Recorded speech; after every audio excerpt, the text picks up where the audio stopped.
കരുണാസമുദ്രം രാധാസഹായം അതിസുന്ദരമന്ദഹാസം പദാലയേശമനിശം മമ ഹൃദി ഭാവയാമി. ശ്രീ ഗുരുവായൂരപ്പ ശരണം. ഓം നമോ ഭഗവതേ വാസുദേവായ. ഓം ശ്രീകൃഷ്ണായ പരബ്രഹ്മണേ നമഃ.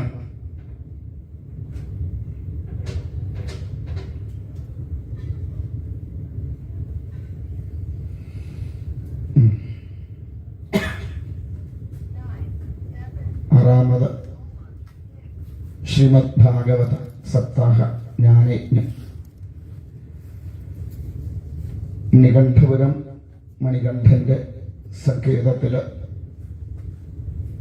ഇന്നൊന്നാം ദിവസം നമ്മൾ ആരംഭിച്ചു. ദക്ഷയാഗം വരെയുള്ള ഭാഗങ്ങളാണ് പാരായണം ചെയ്ത് സമർപ്പിച്ചിട്ടുള്ളത്. ആദ്യം നമ്മൾ അറിയേണ്ട ഒരു കാര്യം, എന്തിനാണ് ഭാഗവതം എന്നാണ്.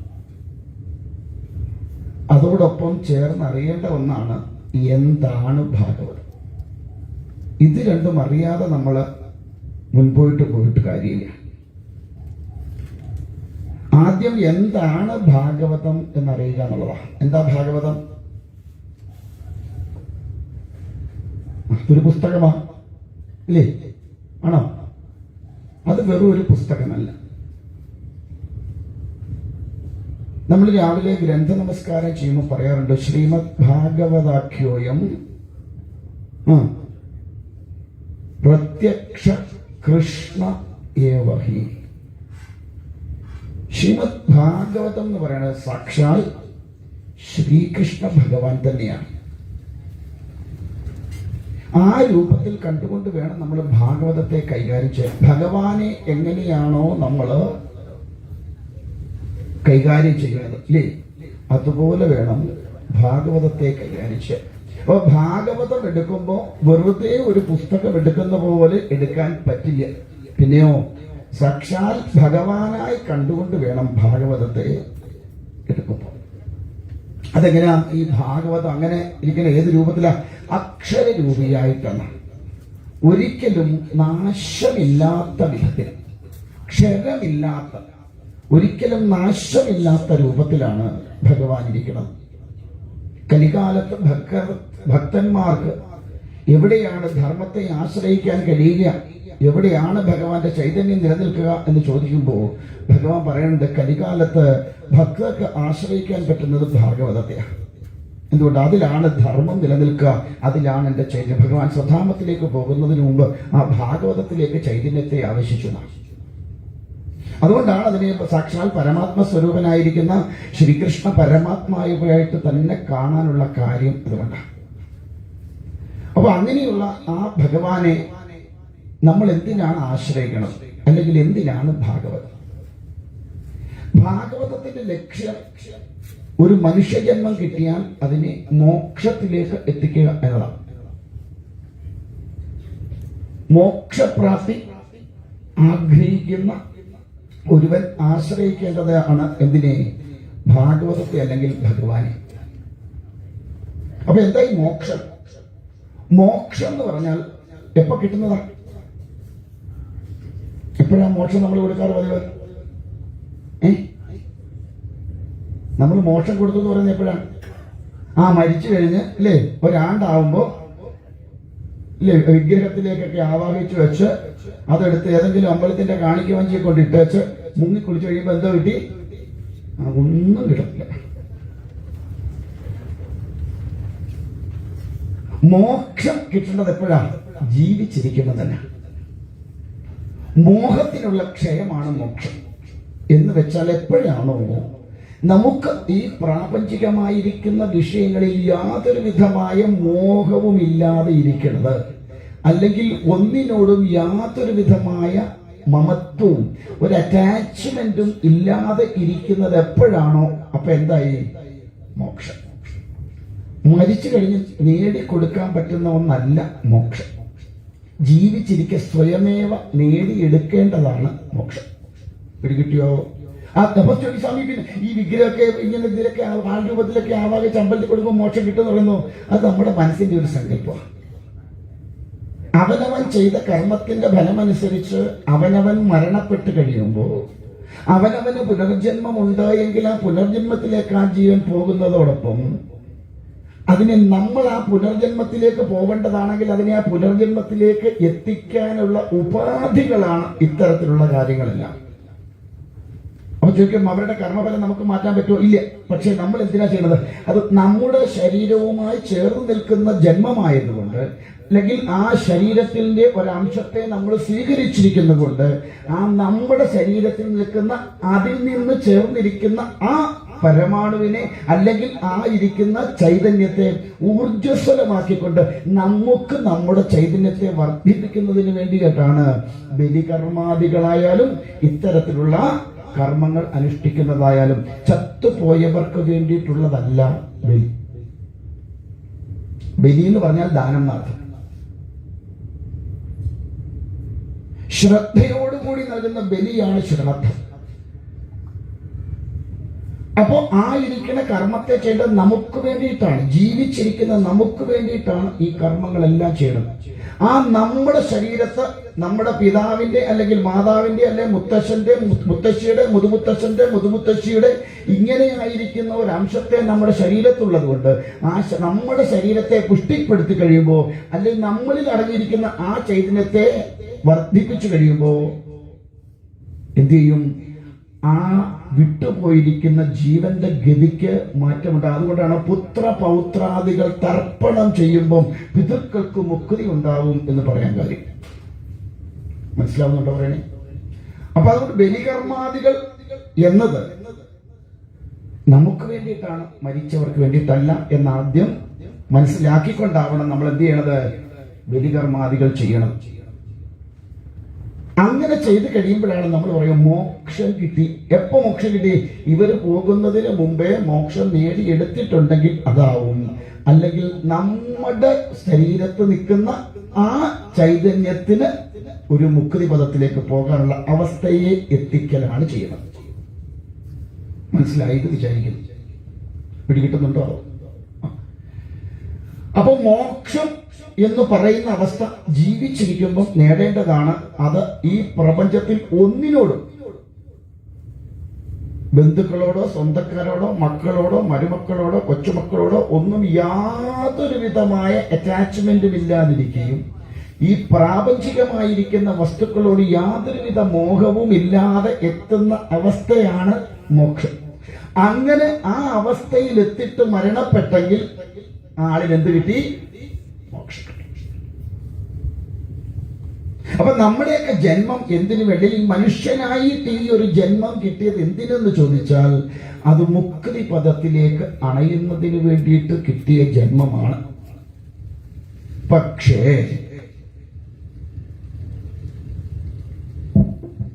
നമുക്കതിലേക്ക് എത്താൻ പറ്റുന്നില്ല. എന്താ കാരണം? നമ്മൾ വന്നത് എന്തിനാന്ന് നമുക്കൊരു പിടിയില്ല. ഉണ്ടോ? ഇങ്ങോട്ട് എന്തിനാ വന്നതെന്ന് വല്ല നിശ്ചയമുണ്ടോ? ഒരു പിടിയില്ല. എങ്ങോട്ടാ പോണതെന്ന് വല്ല നിശ്ചയമുണ്ടോ? എന്താ ചെയ്യണത് എന്ന് വല്ല നിശ്ചയമുണ്ടോ? ഉണ്ടോ? നമ്മൾ എന്താ ചെയ്യുന്നതെന്ന് വല്ല നിശ്ചയമുണ്ടോ? ഒന്നിനും ഒരു നിശ്ചയമില്ല. പിന്നോ ഇങ്ങനെ പോവാ സമയം.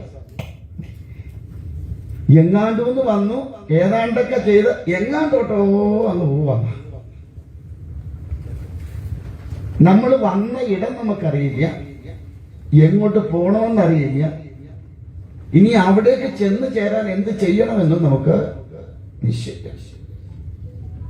അങ്ങനെയുള്ളവർക്കുള്ള ഒരു വഴികാട്ടിയാണ് ഭാഗവതം. അത് സാക്ഷാൽ ഭഗവാൻ തന്നെ ഗുരുവായി നിന്നുകൊണ്ട് ആ വഴിയെ കാട്ടിക്കൊടുക്കുകയാണ് ഭാഗവതത്തിൽ. പിയുള്ളവൻ പറഞ്ഞാൽ ഒരു മുമുക്ഷുവിന് അല്ലെങ്കിൽ ഒരു മോക്ഷപ്രാപ്തിയിലേക്ക് അല്ലെങ്കിൽ മുക്തിപദത്തിലേക്ക് പോകണം എന്ന് അഗാധമായി ഏതൊരുവൻ ആഗ്രഹിക്കുന്നുണ്ടോ അവന് വേണ്ടിയിട്ടുള്ളതാ ശരിക്കും ഭാഗവതം. നമുക്ക് വല്ല കാര്യമുണ്ടോ ഭാഗവതത്തിൽ? ഉണ്ടോ? ഈ 6 കൊല്ലം, ഇതിപ്പോ 6ാമത്തെ കൊല്ലായില്ലേ? ഇപ്പം 2-3 ആചാര്യന്മാർ വന്നു എന്ന് എൻ്റെ അറിവ്, ഞാൻ ഉൾപ്പെടെ അല്ലേ? 3-4 പേര്. ഈ 5 കൊല്ലം കൊണ്ട് ആർക്കെങ്കിലും വന്നിരുന്ന് കേട്ടവർക്ക് മുക്തി കിട്ടിയോ? വന്ന ഏതെങ്കിലും ഒരു ആചാര്യന് മുക്തി കിട്ടിയോ? കാരണം നമുക്ക് രണ്ടു കൂട്ടർക്കും എന്തില്ല? മുക്തിയെ കുറിച്ചൊരു ചിന്തയില്ല. നമുക്ക് ഉച്ചയ്ക്ക് ആവുമ്പോ ഞങ്ങൾക്ക് 7-ാം ദിവസം നമുക്ക് രണ്ടു കൂട്ടർക്കും 2 ലക്ഷ്യങ്ങളുണ്ട്. ആ 2 ലക്ഷ്യത്തെ നിറവേറ്റാൻ വേണ്ടി മാത്രം വന്നതാണ് നമ്മൾ, അല്ലേ? അല്ലെങ്കിൽ പരീക്ഷിച്ച് 7-ാം ദിവസം മുക്തനായില്ലേ? പറഞ്ഞു കൊടുത്ത ശ്രീശുഖ പരമർശിയും പോയില്ലേ? നമ്മൾ ആരെങ്കിലും പോയോ? മനസ്സിലായോ?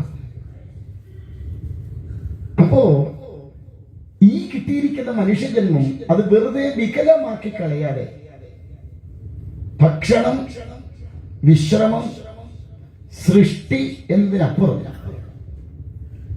ഈ ശരീരത്ത് വന്നിരിക്കുന്ന ഈ ജന്മം കൊണ്ട്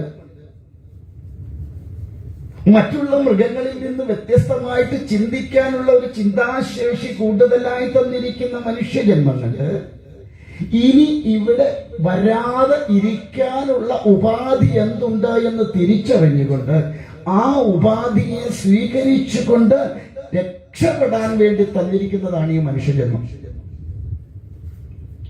സാധാരണ മക്കളിൽ നിന്ന് വ്യത്യസ്തമായിട്ട് മനനം ചെയ്യാൻ കഴിവുള്ളവനായതുകൊണ്ട് അവനെ വിളിക്കുന്നു മനുഷ്യൻ.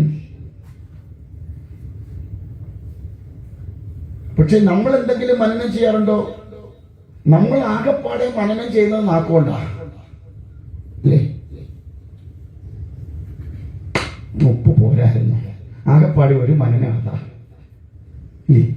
നമ്മൾ ഇതിനകത്തെ സാധനം കൊണ്ട് നമ്മളൊന്നും അല്ലെങ്കിൽ മനസ്സ് കൊണ്ട്, ബുദ്ധി കൊണ്ട് നമ്മൾ ഒന്നിനെയും മനനം ചെയ്ത് വേണ്ടതിനെ സ്വീകരിക്കാനും വേണ്ടാത്തതിനെ തള്ളാനുമുള്ള ഒരവസ്ഥയിലേക്ക് നമ്മൾ ആരും എത്തുന്നില്ല.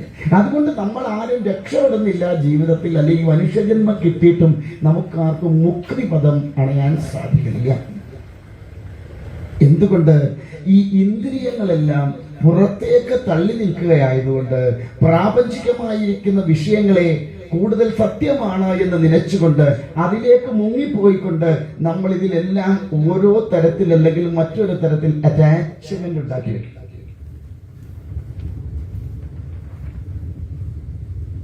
എപ്പോഴും ഓർത്തോടുക, ബന്ധം ഒരു ബന്ധനം തന്നെയാണ്. ബന്ധം ഒരു ബന്ധനമാണ്. ആർക്ക്? ഈ ജീവൻ. എന്തുകൊണ്ട്? ഈ ജീവൻ മുക്തിയിലേക്ക് പോകാൻ പറ്റാതെ ഈ ബന്ധങ്ങളെല്ലാം ആ ജീവനെ ബന്ധിച്ചിട്ട് അവിടെ തുഴറ്റുക ചെയ്യുക. എനിക്ക് തോന്നുന്നു ആദ്യ വർഷം വന്നപ്പോൾ പറഞ്ഞു തോന്നുന്നു, അതുകൊണ്ട് മനുഷ്യൻ ജീവിക്കുന്നുവെങ്കിൽ കൊട്ടത്തേങ്ങ പോലെ ജീവിക്കണം പറഞ്ഞു. ആവോ ഇന്നലെ പറഞ്ഞ കാര്യം ഓർമ്മയില്ല, അന്നേരം കാര്യം 1 വർഷം മുമ്പ് പറഞ്ഞ കാര്യമല്ലേ. എന്താ കൊട്ടത്തേങ്ങ പോലെ ജീവിക്കാൻ പറഞ്ഞതിന്റെ കാരണം? കൊട്ടത്തേങ്ങ കണ്ടിട്ടുണ്ടോ? ഉണ്ടോ? എന്താ കൊട്ടത്തേങ്ങയുടെ പ്രത്യേകത? വെള്ളമില്ല, പിന്നെ പറയുന്ന ഒച്ചത്തിൽ പറയണം.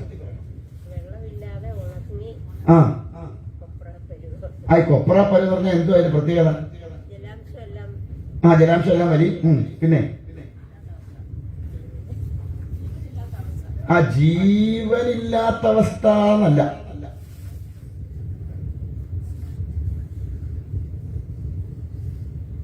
അതെന്തിനോടുള്ള ബന്ധം വേറുപെട്ടു? ചിരട്ടയുമായിട്ടുള്ള ബന്ധം വേറുപെടും. ഇതുപോലെ ആയിരിക്കണം നമ്മൾ. ഈ ചിരട്ടയാകുന്ന ശരീരത്തിൽ ജീവൻ എന്ന ഞാൻ അല്ലെങ്കിൽ ആ കാമ്പ് ഇതുപോലെ ശുഷ്കിച്ചുണങ്ങി ഈ ശരീരത്തിനോട് അല്ലെങ്കിൽ ചിരട്ടയോട് ഒരു ബന്ധവും ഇല്ലാതെ നിൽക്കണം.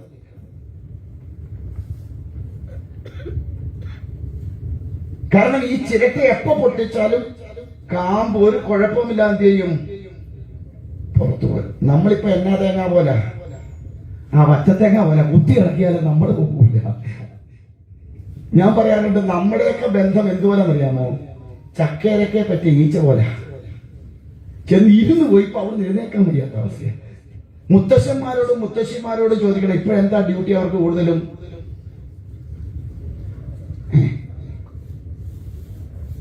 എന്താ അവരുടെ ഡ്യൂട്ടി? കൊച്ചുമക്കളെ നോട്ടോ ഇല്ലേ? അപ്പൂപ്പനെയും കണക്ക, അമ്മൂമ്മയും കണക്ക. ഞാനൊന്ന് ചോദിക്കട്ടെ,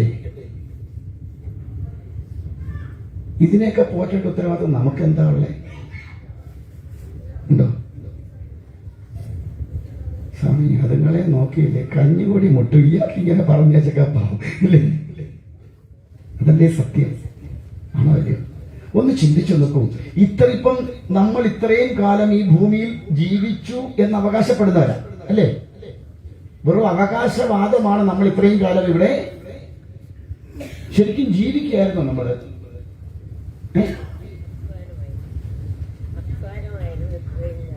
എന്തിന്, ആർക്ക് വേണ്ടിയിട്ട് അധ്വാനിച്ച്? നമ്മളിവിടെ ജീവിക്കായിരുന്നോ ശരിക്കും? ആയിരുന്നോ?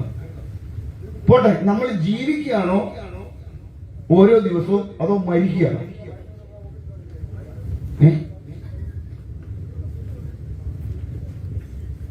നമ്മൾ ഓരോ ദിവസവും ഈ ഭൂമിയിൽ ജീവിക്കുകയാണോ അതോ മരിക്കുകയാണോ? ജീവിച്ചു മരിക്കുക? അത് മരിച്ചോണ്ട് ജീവിക്കുക, അത് മരിക്കുക. അങ്ങനെ എന്തിനാ ജീവിക്കുന്നതെന്നാ എൻ്റെ ഈ മരിച്ചോണ്ട് ജീവിക്കേണ്ട വല്ല കാര്യമുണ്ട്?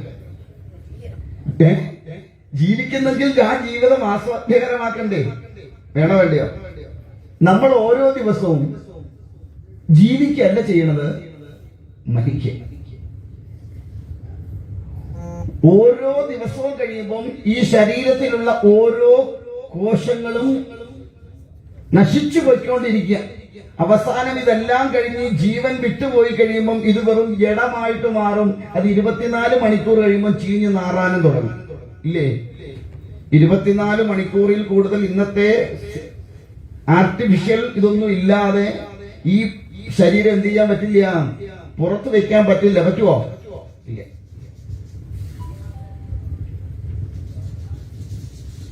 നമ്മൾ ആർക്കാണ്ടൊക്കെ വേണ്ടി ജീവിതം കളയുക ചെയ്യുന്നത് ശരിയാണോ അല്ലയോ? ചിന്തിച്ചു നോക്കൂ.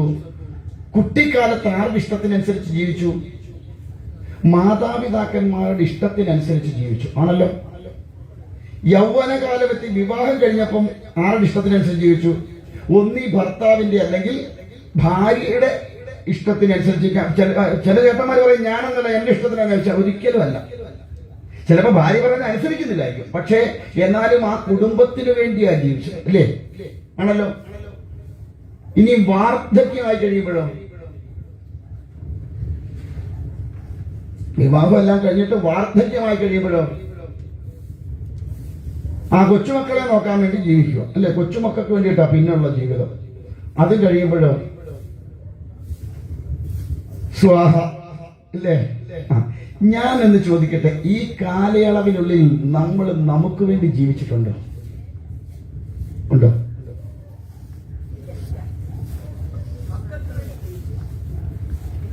ഭർത്താവിന് വേണ്ടി, അച്ഛനമ്മമാർക്ക് വേണ്ടി ജീവിച്ചു. ഭർത്താവിനല്ലേ ഭാര്യയ്ക്ക് വേണ്ടി ജീവിച്ചു. പിന്നീട് മക്കൾക്ക് വേണ്ടി ജീവിച്ചു. പിന്നീട് കൊച്ചുമക്കൾ ഉണ്ടെങ്കിൽ അവർക്ക് വേണ്ടി ജീവിച്ചു. നമുക്ക് വേണ്ടി ജീവിച്ചു. പിന്നെ ഈ ഒരു മനുഷ്യജന്മം കിട്ടിയതിൽ എന്താ അർത്ഥമല്ലേ? ചിന്തിക്കണ്ടേ ഇനിയെങ്കിലും? വേണോ വേണ്ടിയോ? ഇത്രയും കാലം ഞാൻ ഈ ഭൂമിയിലുണ്ടായിട്ട് ഈ ശരീരത്തിൽ നിന്നിരിക്കുന്ന ഈ ജീവൻ ഞാനെന്ന സ്വരൂപമായി നിൽക്കുമ്പോൾ എനിക്ക് വേണ്ടി ഞാൻ ഇത്രയും കാലത്തിനകത്ത് ജീവിച്ചിട്ടില്ലെങ്കിൽ ഇനി എന്നാ ഞാൻ എനിക്ക് വേണ്ടി ജീവിക്കാൻ പോണേ? പോട്ടെ, അങ്ങനെയൊക്കെ അങ്ങ് പോയി. അതുകൊണ്ടാണ് മനുഷ്യന്റെ ആയുസ് പക്ഷിമൃഗാദികളുമായി ബന്ധപ്പെടുത്തി പറയുന്നതിന്റെ കാരണം അതുകൊണ്ടാണ്. കുട്ടിക്കാലം കുരങ്ങന്റെ ആയുസ. ഇവിടെ തടങ്ങിയിരിക്കുവോ കുട്ടിക്കാലത്ത്? ആ കൊമ്പേച്ചാടി ഈ കൊമ്പേച്ചാടി ഇങ്ങനെ. യൗവനമായി കഴിയുമ്പോഴോ കുതിരയുടെ ആയുസാണ്. എന്താ? പിടിച്ചടക്കാൻ ഓടുക, മാക്സിമം പായാവുന്ന സ്പീഡില് പാഞ്ഞു നൽകാം. അത് കഴിഞ്ഞ് കല്യാണമൊക്കെ കഴിഞ്ഞു കഴിയുമ്പോഴോ കഴുതയുടെ ജന്മോ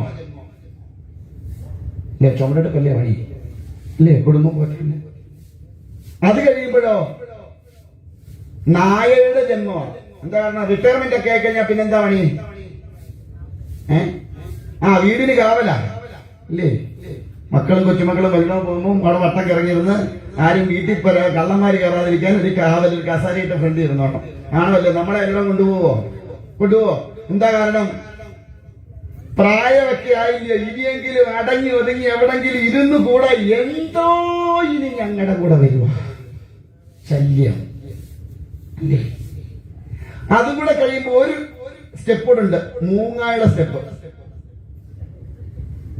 എന്തോ ചോദിച്ചാലും ഈ മൂളിച്ച മാത്രമേ ഉള്ളൂ. ഓരോരുത്തർ ഇപ്പൊ ചിന്തിക്കുന്നതെന്നറിയാമോ? എടാ, ഇത്രയും കാലമായിട്ട് എനിക്ക് ഈ ബോധം പോയില്ലല്ലോ. ഈ ഉള്ളവൻ പറയാറുണ്ട്, ജോലിക്കാരൊക്കെ ആണെങ്കിൽ റിട്ടയർമെന്റ് ആകുമ്പോഴത്തേക്കും മക്കളൊക്കെ ഏകദേശം സ്വന്തം കാലെ പരുന്ത് റാഞ്ചിക്കൊണ്ട് പോകാത്ത അവസ്ഥയാകുമല്ലോ. ഏതാണ്ട് നമ്മളെ കാലുമടക്കി അടിക്കാനുള്ള പ്രായവും അല്ലേ?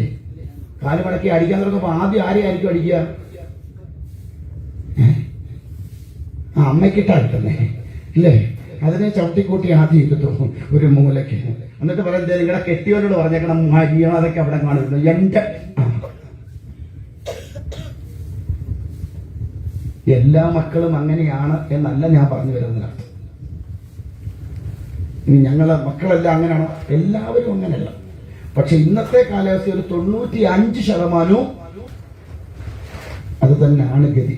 അതുകൊണ്ടാ പണ്ട് വിദ്യാഭ്യാസമില്ലെങ്കിലും വിവരമുള്ള കാരണവന്മാർ പറഞ്ഞു, മക്കളെ കണ്ടും മാമ്പൂ കണ്ടും മോഹിക്കരുത്. കാരണം രണ്ടും കൊഴിഞ്ഞു പോകുന്ന സാധനമാണ്.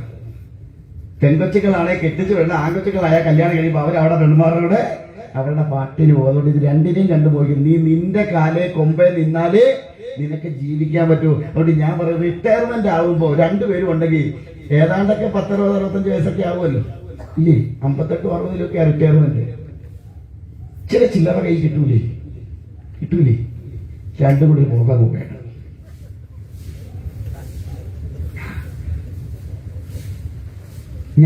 നിങ്ങളൊന്ന് ചിന്തിച്ചു. ഞാൻ ചിരിക്കാൻ പറഞ്ഞതല്ല. ഇത്രയും കാലം ആർക്കൊക്കെയോ വേണ്ടി ജീവിതം പാഴാക്കിയ നമുക്ക് നമ്മുടെ ഒന്ന് ആലോചിച്ച് നോക്കൂ. നമ്മുടെ ആഗ്രഹങ്ങളെ മുഴുവൻ അടക്കി വെച്ചുകൊണ്ടാണ് നമ്മൾ മക്കൾക്ക് വേണ്ടിയിട്ടും കെട്ടിയവന് വേണ്ടി കുടുംബത്തിന് വേണ്ടി ജീവിച്ചത്. ആണോ അല്ലയോ? അല്ലേ? ഭാര്യയ്ക്ക് വേണ്ടിയിട്ട് മക്കൾക്ക് വേണ്ടിയിട്ട് ജീവിക്കുന്നത് പുരുഷനാണെങ്കിൽ. ഈ 60-65 വയസ്സ് കഴിയുമ്പോഴെങ്കിലും നമുക്ക് നമ്മുടെ ഇത്രയും കാലം അടക്കി വെച്ച ആഗ്രഹങ്ങളെ പൂർത്തീകരിക്കാൻ കഴിയുന്നില്ലെങ്കിൽ നമ്മൾ ഈ കഷ്ടപ്പെട്ടതിൽ എന്താ അർത്ഥമാണേ ഉള്ളത്?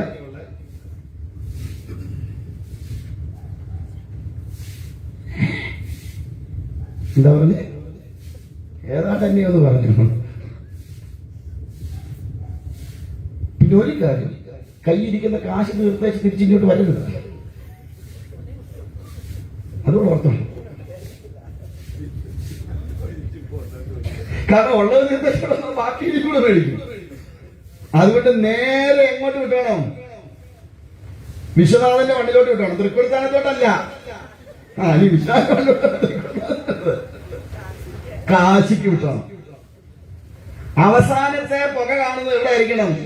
കാശിയിലായിരിക്കണം. ഇത്രയും ആനന്ദകരമായ ഒരു ജീവിതം നിങ്ങളുടെ ജീവിതത്തിൽ നിങ്ങൾ ജീവിക്കില്ല. എല്ലാം കളഞ്ഞുവെച്ച് ഭഗവാന്റെ പാദത്തിൽ പോയി ശയിക്കുമ്പോൾ ഉണ്ടാകുന്ന ഒരു സുഖം. ഞാൻ തമാശ പറഞ്ഞതല്ല. ഇതുവരെ അനുഭവിക്കാൻ കഴിയാത്ത ആനന്ദത്തെ അനുഭവിക്കാൻ കഴിയും. എല്ലാ ബന്ധങ്ങളും വിട്ട് എല്ലാം കയ്യിലുള്ളതെല്ലാം തീർന്നു കഴിയുമ്പോ ആ മഹാദേവന്റെ മടിത്തട്ടിൽ പോയി കിടന്നുകൊണ്ട് ഭഗവാനെ ഏതാ എല്ലാം കഴിഞ്ഞു, ഇനിതാ നിന്നിലേക്ക് ആശ്രയിച്ചുകൊണ്ടുള്ള കാലം നിന്റെ നാമം ജപിച്ചുകൊണ്ട് ഞാനിതാ ഈ നിന്റെ മടിത്തട്ടിൽ കിടക്കാൻ പോവുകയാണ് എന്ന് പറഞ്ഞൊന്ന് പോയി കിടക്കണം.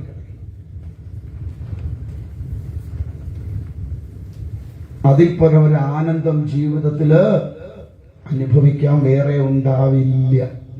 ഇയാൾ എങ്ങനെയാണ് ഇത്ര കൃത്യമായിട്ട് പറയുന്നത് എന്ന് ചോദിച്ചാൽ ഞാനൊന്നും ഇതുവരെ ഉപേക്ഷിച്ചിട്ടില്ല. പക്ഷേ ഏതാണ്ടൊക്കെ ചില സമയത്തെങ്കിലും അതിന്റെ ഒരു സുഖം. ഞാൻ കാശിക്ക് പോയിട്ടില്ല ഇതുവരെ. പോയാ പിന്നെ തിരിച്ചു വരരുത്.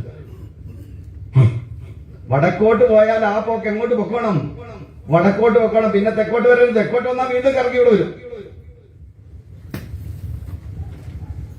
അതുകൊണ്ട് യാത്ര ചെയ്യുന്നത് വടക്കോട്ടേ ആകാവൂ. നമ്മൾ തെക്കോട്ട് പോകാൻ വന്നവരല്ല. നമ്മളെല്ലാം ഇപ്പൊ എങ്ങോട്ടാ പോന്നേ?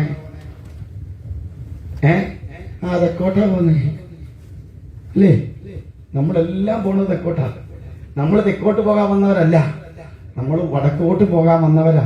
അതുകൊണ്ട് യാത്ര എപ്പോഴും എങ്ങോട്ടേ ആകാവൂ? വടക്കോട്ടേ ആകാവൂ.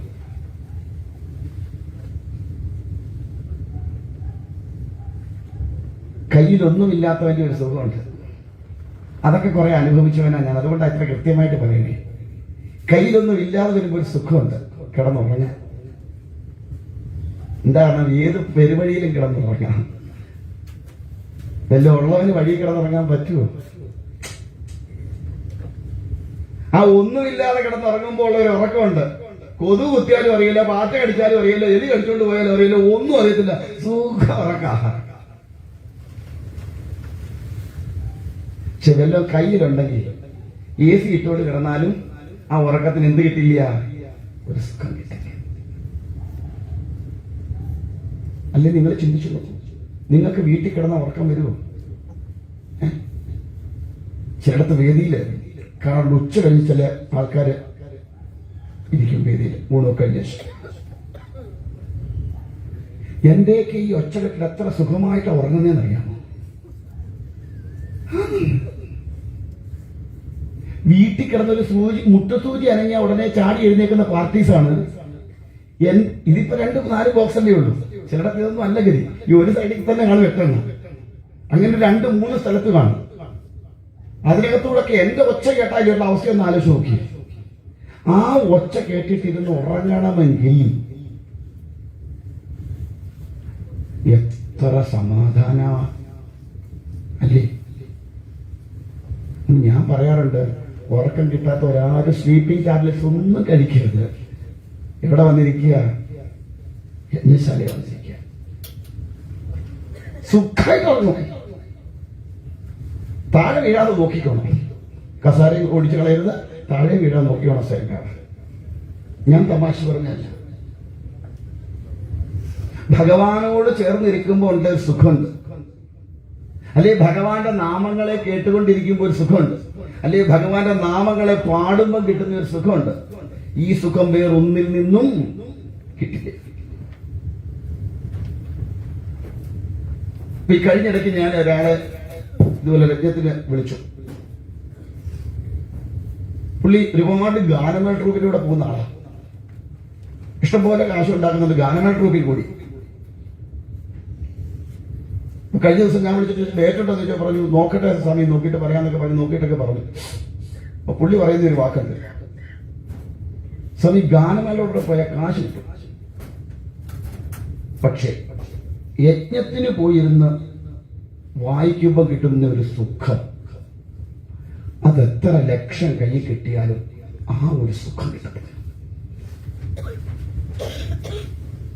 ഞാൻ പറഞ്ഞു, ഇതുപോലെ പോയ പല ആൾക്കാരും യജ്ഞത്തിലോട്ട് വന്നതിന് ശേഷം പിന്നെ ആരും അങ്ങോട്ട് അധികം തിരിച്ചു പോയിട്ടില്ല. ഒരുമാതിരി യോഗം ഉള്ളവനാണെങ്കിൽ പിന്നെ അവൻ വേറെ ഒന്നിനും തിരിച്ചു പോവേണ്ടി വരത്തില്ല.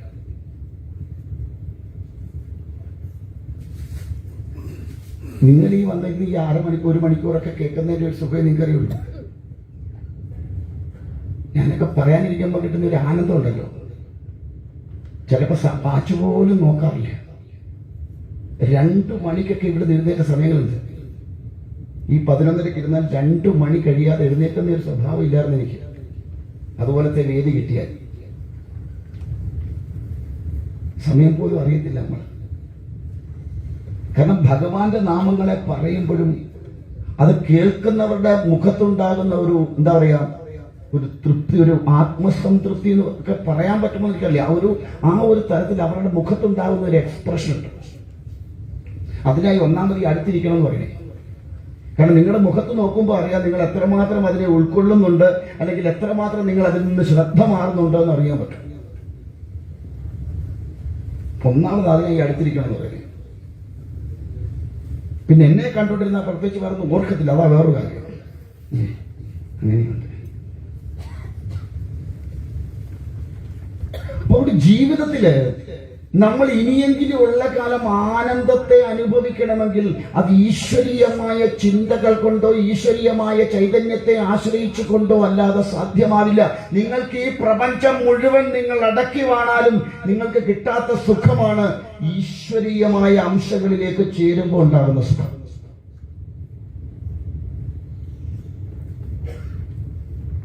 അപ്പൊ ജീവന് സുഖം വേണമെങ്കിൽ പ്രാപഞ്ചികമായിരിക്കുന്ന സുഖങ്ങളെ ആശ്രയിക്കലല്ല, ഈശ്വരീയമായ സുഖങ്ങളെ ആശ്രയിക്കലാണ് ജീവന് വേണ്ട സുഖം. പക്ഷേ നമ്മൾ ശരീരത്തിന്റെ സുഖത്തിന് വേണ്ടി ഓടി നടക്കുന്നവരാണ്. ആ ശാരീരിക സുഖം അല്ലെങ്കിൽ ഇന്ദ്രിയ സുഖത്തിന് വേണ്ടി പാഞ്ഞു നടക്കുമ്പോ ജീവന് അനുഭവിക്കേണ്ടതായ ആനന്ദത്തെ അനുഭവിക്കാതെ ഈ മായാപ്രപഞ്ചത്തിൽപ്പെട്ടിട്ട് ഇതാണ് ശരി എന്ന് വിചാരിച്ച് ഈ കാണുന്ന ഇന്ദ്രിയ സുഖങ്ങളിൽ മുഴുകി ജീവൻ എത്തേണ്ടതായ ഇടത്തിലെത്താതെ അധപ്പതിച്ചു പോവുക ചെയ്യുക.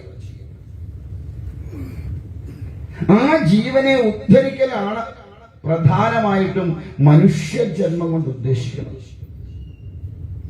അതുകൊണ്ട് ഭാഗവതത്തെ ആശ്രയിക്കുമ്പോൾ ആ ജീവൻ മുക്ത അവസ്ഥയിലേക്ക് എത്താനുള്ള കാര്യത്തെ കൂടി ചിന്തിച്ചുകൊണ്ടാവണം ഭാഗവതത്തെ നമ്മളെപ്പോഴും ആശ്രയിക്കണം. കാരണം ഇതൊക്കെ നശിച്ചു പോണ സാധനങ്ങളാ. ഈ ശരീരം പോലും നശിച്ചു പോണതാ. ഇന്നല്ലെങ്കിൽ നാളെ ഇത് താഴെ വീഴും. ഇല്ലേ? എന്ന് ഇതുപോലെ നിൽക്കുവോ? ഇല്ലേ? നശിച്ചു പോകുന്നത് കൊണ്ടാണ് ഇതിന് ശരീരമെന്ന് പേര്. ഷീയത്തെ ഇത് ശരീരമാണ്, നശിച്ചുകൊണ്ടിരിക്കുന്ന വസ്തുവായ ശരീരം. അതുകൊണ്ട് ഇത് ഇപ്പൊ കാണുന്ന സൗന്ദര്യമൊന്നും സൗന്ദര്യമല്ല. പുറമേ നോക്കുമ്പോൾ നമുക്ക് നല്ല അഴകുണ്ട്. ഇല്ലേ? എന്നെ പോലെ സുന്ദരം ലോകത്ത് വേറെണ്ണോ ഇല്ലതാണ്. ശരിയല്ലേ? എന്താ വിജയൻ ചേട്ടൻ ചിരിച്ച്? ഇത്രയും സൗന്ദര്യമുള്ള വേറെ ആരുണ്ട് ഈ ലോകത്ത്? ആരില്ല. പിന്നെ ഉള്ളത് അങ്ങനെ. ഞങ്ങൾ കണ്ടേ ഉള്ളു ലോകത്ത് കാണാൻ കൊള്ളാതെ ഒന്നുണ്ടെങ്കിൽ. കണ്ടോ? അതാണ് എഴുതി ഒട്ടിക്കണല്ലേ? അല്ല, അങ്ങനെ വേറൊരു ഭാവമുണ്ട്. നാളെ ഉച്ചയ്ക്ക് രാവിലെ കാണാം. അപ്പോ നമ്മൾ ഇനി ഒന്നും വേണ്ട, നമ്മൾ സ്വയമേവ കണ്ണാടി നോക്കി നിൽക്കാറുണ്ടില്ലേ? എന്തിനാ കണ്ണാടി നോക്കി നിൽക്കുന്നത്? എന്തിനാ കണ്ണാടി നോക്കുന്നത്? പറ, നിങ്ങളൊക്കെ എന്തിനാ കണ്ണാടി നോക്കുന്നത്?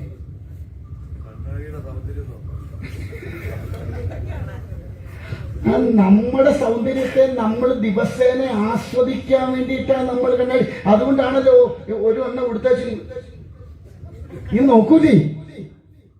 ഇല്ലേ? ഈ ആസ്വാദനം ഒന്ന് അകത്തോട്ടിറങ്ങി ആസ്വദിച്ചു നോക്കിയേ.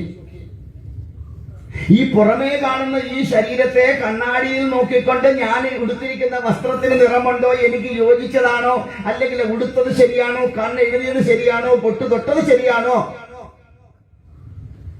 ഇത് നോക്കുന്നതിന് പകരം എന്റെ ഉള്ളിലിരിക്കുന്നതിന് വല്ല അഴകുണ്ടോ, ആ അഴക് ഞാൻ എത്രമാത്രം ആസ്വദിക്കാൻ എനിക്ക് കഴിയുന്നുണ്ടോ എന്ന് നമ്മൾ ചിന്തിച്ചിട്ടുണ്ടോ? ഇല്ല. ഉള്ളിലിരിക്കുന്നതിനെ കുറിച്ച് ചിന്തിക്കുന്നില്ല. നശിക്കാത്ത വസ്തുവിനെ കുറിച്ച് ചിന്തിക്കുന്നില്ല. നശിച്ചു പോകുന്ന വസ്തുവിനെ കുറിച്ച് നമ്മൾ ദിനം പ്രതി ചിന്തിച്ചുകൊണ്ടിരിക്കും.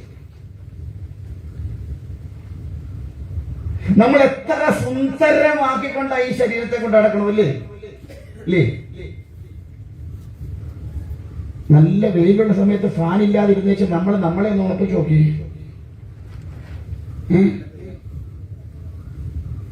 പിന്നെ ജീവിതത്തിൽ നമ്മൾ ഈ സാധനത്തെ തൊടാൻ തോന്നില്ല, അല്ലേ?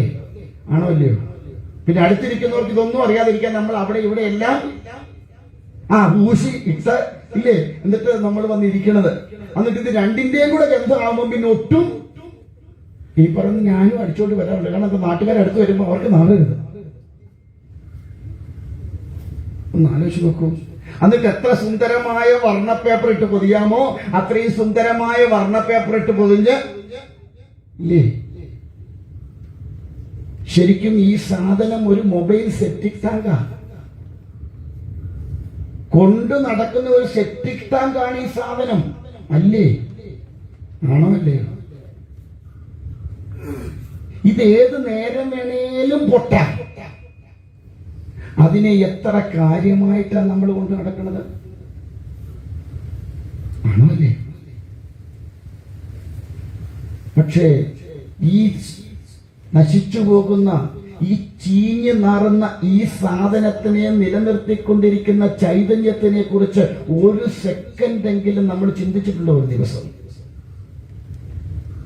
വേണ്ട, ഞാൻ എവിടുന്നാ വന്നേന്നെങ്കിലും നമ്മൾ ചിന്തിച്ചിട്ടുണ്ടോ? ഇന്നുവരെ ഉണ്ടോ? ചിന്തിച്ചിട്ടുണ്ടോ? നമ്മളാണെങ്കിലും നമ്മൾ ചിന്തിക്കണില്ല.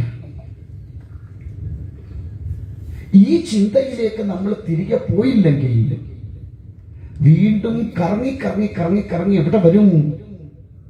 ഇവിടെ തന്നെ വന്ന് അടിയേണ്ടി വരും. എത്ര ജന്മങ്ങൾ എടുക്കേണ്ടി വരും എന്ന് യാതൊരു നിശ്ചയമില്ല. അതുകൊണ്ട് ഈ ജീവനെ രക്ഷിക്കാനുള്ള ഉപാധിയെ കുറിച്ച് നമ്മൾ ചിന്തിക്കണം, ഇനിയുള്ള കാലമെങ്കിലും എന്ന് നമ്മെ ബോധിപ്പിക്കുക ചെയ്യണം. നശിച്ചു പോകുന്ന ഒരു വസ്തുവിനെ കുറിച്ച് ഇത്രമാത്രം ചിന്ത എന്തിന്?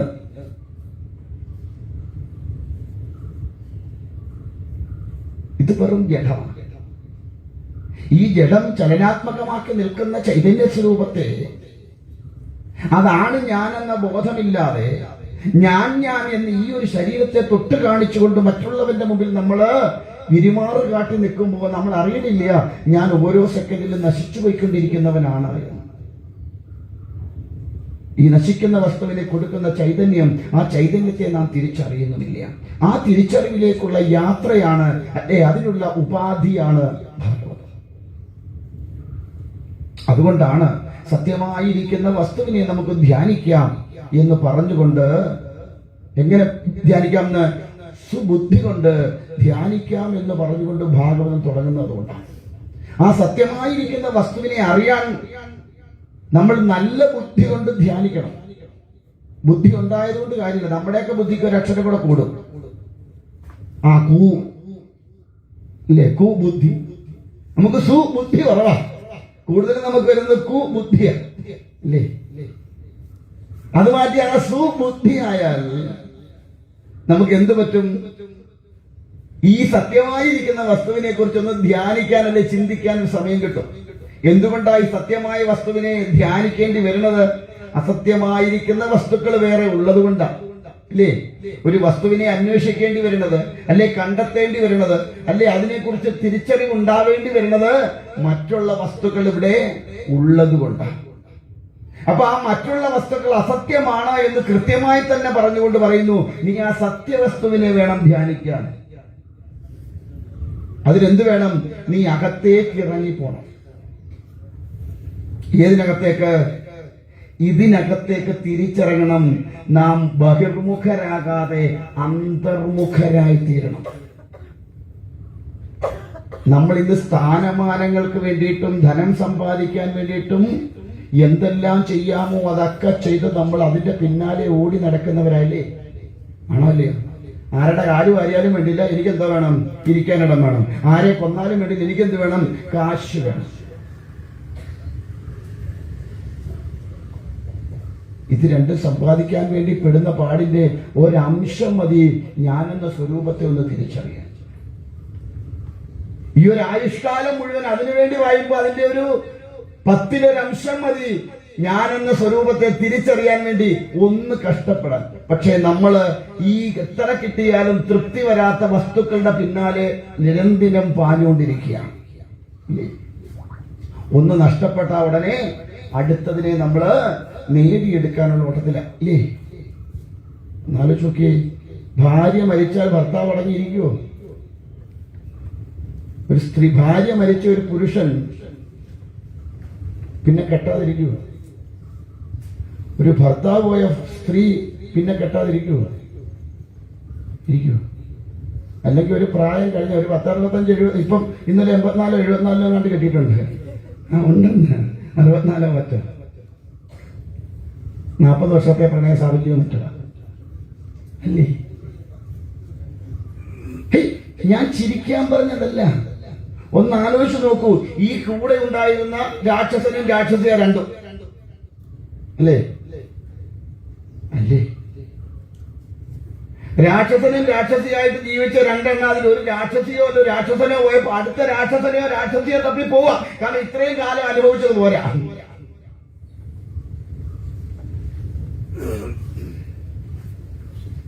പണ്ട് ഭാര്യയും ഭർത്താവും മരിച്ചിട്ട് യമലോകത്ത് ചെന്നു അത്രേ. ഓ യമരാജൻ ചോദിച്ചു ഭർത്താവിനോട്, ഒരു ഓപ്ഷൻ തരാം, ഒന്നീ നിനക്ക് സ്വർഗത്തിൽ പോവാം, അല്ലെങ്കിൽ അവളെ സ്വർഗത്തിൽ വിടാം, ഏത് വേണം? ഉടനെ ഭർത്താവ് പറഞ്ഞു, ഭഗവാനെ അവളെ സ്വർഗത്തിലോട്ട് വിട്ടാര്. ചോദിച്ചാൽ നിനക്ക് ഭാര്യയോട് അത്രയ്ക്ക് സ്നേഹമായിട്ടാണോ?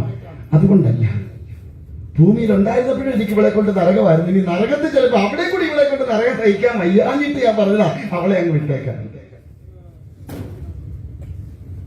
മനസ്സിലായില്ലേ? അതുകൊണ്ടാണ് നമ്മൾ വീട്ടിൽ കുത്തിയിരുന്ന് പറയുന്നത്, നരനായി ഇങ്ങനെ ജനിച്ചു ഭൂമിയിൽ നരകവാരിധി നടുവിൽ ഞാൻ നരകത്തിന്ന് എന്നെ കരകയറ്റിയിടണേ, തിരുവൈക്കം വാഴും. പുള്ളിക്ക് വേറെ ഒരു പണിയില്ലല്ലോ, നമ്മളെ നരകത്തിൽ നിന്ന് കിട്ടുമല്ലേ പണി. ഈ നരകം ആക്കി വെച്ചതാരാ? നമ്മൾ തന്നെ അല്ലേ? അപ്പൊ അതിനകത്തുനിന്ന് കരകയറാൻ സ്വന്തം ജീവിതം കുരിപ്പാക്കി വെച്ചിട്ട് ആരെങ്കിലും രക്ഷിക്കാൻ പറഞ്ഞാൽ, ഇടിയപ്പം ഉണ്ടാക്കി വെച്ചത്, നൂലപ്പം ഉണ്ടാക്കി വെച്ചത് അഴിയടാ പറഞ്ഞ് അഴിക്കുമോ? ആരെങ്കിലും ഉണ്ടാക്കി വെച്ചതാരാ? നമ്മളാ. ആ കുരുക്കഴിക്കാൻ വേറൊരാൾ വരുമോ? ഞാൻ പറയണത് പിടികിട്ടുന്നുണ്ടോ? സ്വയമേവ ആനന്ദകരമായിട്ട് അനുഭവിക്കേണ്ടതായ ജീവിതത്തെ നരകതുല്യമാക്കി മാറ്റിവെച്ചിട്ട് ശിവനോട് പറയുക, ശിവ നീ വന്ന് രക്ഷിക്കണേന്ന്.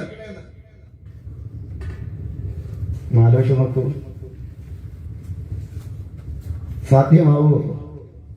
ആര് വിചാരിച്ചാലും നമ്മൾ നേരെയാവുമോ? നമ്മളൊരു കാലത്തും അതിനൊന്നും പ്ലാൻ ഇട്ടിട്ട് വന്ന പാർട്ടിക്കാരേ അല്ല നമ്മൾ. നന്നാവാനൊരു തീരുമാനം നമുക്കില്ല. ഒരു കഥ പറയാറുണ്ട്, പണ്ട് ബ്രഹ്മലോകത്ത് 3 പേര് ചെന്നു. ഒന്ന് നമ്മുടെ ഒരു നേതാവ്, ഒന്നൊരു ക്രിസ്ത്യാനിയുടെ നേതാവ്, ഒന്നൊരു മുസ്ലിമിന്റെ നേതാവ്. അങ്ങനെ 3 പേരും ബ്രഹ്മലോകത്തിലുണ്ട്. അപ്പൊ ആദ്യം കയറിപ്പോയത് മുസ്ലിമിന്റെ നേതാവാണ്. അദ്ദേഹം ചെന്ന് ബ്രഹ്മദേവനെ കണ്ടു, തൊഴുതു. ഇപ്പൊ കുറച്ചു നേരത്തേക്ക് അവിടെ നിൽക്കേണ്ടി വന്നു, കാരണം ബ്രഹ്മദേവൻ അവിടെ ചില ചർച്ചയൊക്കെ ആണ്ട് ശകലം ഒന്ന് വെയിറ്റ് ചെയ്യേണ്ടി വന്നു. അത് കഴിഞ്ഞപ്പം ഈ മുസ്ലിമിന്റെ നേതാവ് ചെന്നു, ബ്രഹ്മദേവനെ കണ്ടു, തൊഴുതു, വണങ്ങി. ഇപ്പൊ ബ്രഹ്മദേവൻ ചോദിച്ചു, എന്താ ഉണ്ണി, എവിടുന്നാ വരണേ, എന്താ ഇങ്ങോട്ട് വന്നതെന്ന് ചോദിച്ചു. അപ്പൊ പറഞ്ഞു, ബ്രഹ്മദേവ ഞാൻ ഭൂമിയിൽ നിന്ന് വരിക. അപ്പൊ എന്താ ഉണ്ണി വന്നത്? പറഞ്ഞു, എന്റെ വർഗം എന്ന് നന്നാവും എന്ന് എനിക്കൊന്ന് അറിഞ്ഞാൽ കൊള്ളാമായിരുന്നു. ബ്രഹ്മദേവൻ ഇങ്ങനെ ആലോചിച്ചിട്ട് പറഞ്ഞൊരു 1500 വർഷം കഴിയുമ്പോ നിന്റെ വർഗം നന്നാവും. കേട്ടോ? പുള്ളി നെഞ്ചത്തൊരൊറ്റ അടി. ചോദിച്ചാ എന്താ ഉണ്ണി, ഉണ്ണിക്കറിയണേ? അല്ല ഭഗവാനെ, അത് കാണാനുള്ള യോഗം എനിക്കില്ലല്ലോ എന്ന് ആലോചിച്ചിട്ട് ഞാൻ കരഞ്ഞു പോയത്. പറഞ്ഞു, വിഷമിക്കണ്ട ഉണ്ണി, പൊക്കോളൂ, ഉണ്ണിക്ക് കാണാൻ കഴിഞ്ഞല്ലോ, നന്നാവും അറിഞ്ഞല്ലോ, അത് തന്നെ വലിയ കാര്യമല്ലേ. ഇനിയിപ്പോ രണ്ടാമത്തെ പാർട്ടിയായിരുന്നു ക്രിസ്ത്യാനിയുടെ നേതാവ്. പുള്ളിയും ചെയ്ത് ബ്രഹ്മദേവനെ കണ്ടു, തൊഴുതു. ചോദിച്ചു, ഉണ്ണി എവിടുന്ന്? പറഞ്ഞു, മറ്റേ കക്ഷിയുടെ കൂടെ വന്നതാണ് ഞാൻ. ചോദിച്ചു, എന്താ വന്നേ? അല്ല, എന്റെ വർഗം എന്ന് നന്നാവും എന്നൊന്ന് അറിഞ്ഞാൽ കൊള്ളാം എനിക്ക് എന്ന് പറഞ്ഞു. പറഞ്ഞു, നിന്റെ ഒരു 3000 വർഷം കഴിയുമെന്നാവും. ചോദിച്ചു, അതെന്താ ബ്രഹ്മദേവ? അവന്റെ 1500, എന്റെ 3000. അത് അവൻ ദിവസേന 5 നേരം അവൻ വിശ്വസിക്കുന്ന ഈശ്വരനെ ഉറപ്പിച്ചു വിളിക്കുന്നുണ്ട്. അതോട് ശ്രദ്ധിക്കണം. അവൻ ഏതൊരു സ്വരൂപത്തിലാണോ വീക്ഷിക്കുന്നത് അതിനെ ഉറപ്പിച്ച് അവൻ വിളിക്കുന്നുണ്ട് 5 നേരം. നീ അത്രയില്ല, അതുകൊണ്ട് നിനക്ക് ഇരട്ടിയാ. അപ്പൊ അദ്ദേഹവും നെഞ്ചത്തടിച്ചു, കരഞ്ഞു. അപ്പൊ ചോദിച്ചു, ഉണ്ണി എന്തിനാ കരയണേ? അല്ല, അത് കാണാനുള്ള യോഗം എനിക്കില്ലല്ലോ എന്ന് ആലോചിച്ച് ഞാനങ്ങ് കരഞ്ഞു പോയത്. അപ്പൊ ഉണ്ണി വിഷമിക്കണ്ട, പൊക്കോളൂ, എന്തായാലും നീ കണ്ടില്ലേലും നിന്റെ വർഗം നന്നാവുമെന്ന് അറിഞ്ഞല്ലോ, അതിൽ സന്തോഷിച്ചു പോകാൻ പറഞ്ഞു. അപ്പൊ നമ്മുടെ പാർട്ടി ഇങ്ങനെ പുറത്ത് നോക്കിയപ്പോഴേ 2 എണ്ണം അകത്തോട്ട് കയറി പോന്നിട്ട് വരുന്നത് മുഴുവൻ കരഞ്ഞോണ്ടാ. ഇതെന്തോ ഊടായിപ്പുണ്ട്, ഞാൻ അത്ര മണ്ടനൊന്നും ആവാനായിട്ട് ഉദ്ദേശിച്ചില്ല, അതുകൊണ്ട് എന്ത് ചെയ്യണം? ചെല്ലുമ്പോഴേ ഒരു പ്രയോഗം അങ്ങോട്ട് ഞാൻ ആരെന്ന് മനസ്സിലായോ? ഞാൻ ഭൂമിയിൽ വരുവാ, അമ്മയോട് വരുവാ, എന്താണ്? ബ്രഹ്മദേവെല്ലാവരോട് ചാടി എന്ന് എഴുന്നേറ്റു. ചോദിച്ചു, എന്താണാവോ അവിടുന്ന് ഇങ്ങോട്ട് എഴുന്നള്ളാനുള്ള കാരണം? പറഞ്ഞിരുന്നെങ്കിൽ ഞാൻ അങ്ങോട്ട് വരുമായിരുന്നല്ലോ. എന്താ അവിടുന്ന് ഇങ്ങോട്ട് വന്നേ? അവന്മാര് ചോദിച്ച പോലെ തന്നെ എന്റെ വർഗം എന്ന് നന്നാവുന്ന എനിക്കൊന്നറിയണം. ഞാനങ്ങനെ കരയാൻ വേണ്ടി വന്ന വാക്കൊന്നുമല്ല. പറ്റുമെങ്കിൽ ബ്രഹ്മദേവൻ നെഞ്ചത്ര ഒറ്റ അടി അടിച്ചിട്ട് ഒറ്റ കരച്ചില്.